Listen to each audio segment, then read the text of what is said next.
پخوانی وفاقي وزیر دفاع پرویز خټک وایي که چېرې موږ ته دوباره د حکومت کولو موقع ترلاسه شوه د چترال غوندې پسمانده سیمو ته به ترقي ورکوو. هغوی چترال کې یوې عوامي جلسې ته د خپلو خیالاتو څرګندونه کوله.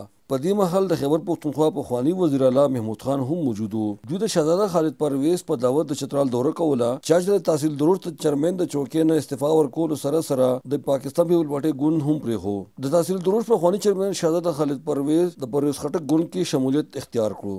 دې عوامي غونډې ته شهزاده خالد پرویز د خپلو خیالاتو څرګندونه کې وویل چې د چترال خلکه د پرویز خټک کاروان کې په دې امید باندې شاملېږي چې دا پسمانده سیمه هم ترقي وکړي. دې جلسې کې پخوانی وزیر اعلی محمود خان خلکو ته باور ورکړو چې دوی به د چترال خلک نه مایوس کوي. इंशाअल्लाह जब दोबारा हुकूमत आएगी तो इस सब चीज़ों पे दोबारा काम शुरू करेंगे और ये जो आपकी मुश्किलात हैं इंशाअल्लाह इनको हर हाल में हल करने की कोशिश करेंगे ताकि आप लोगों को रिलीफ मिल सके.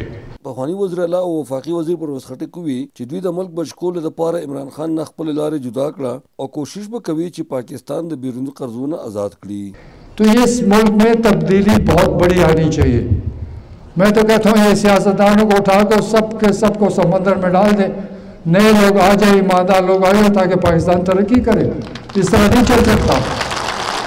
دې شمولیتي جلسه کې د رندو دروش او د اپر چترال خلکو ګڼ شمېر کې ګډون وکړو. راغلي مېلمنو د چترال ټیکهدار برادرۍ ماین اسوسییشن او کونسلر اسوسییشن نمایندګانو سره هم ملاقات وکړو او هغوی له باور ورکړو چې دوی به ارومرو د دوی ستونزو اوارولو کې کوټلي ګامونه پورته کوي. په دې مهال ځینې خلکو د دوی په حق کې جذباتي نارې هم ووهلې. احمدزاده ګل محمد فاروقي، چترال.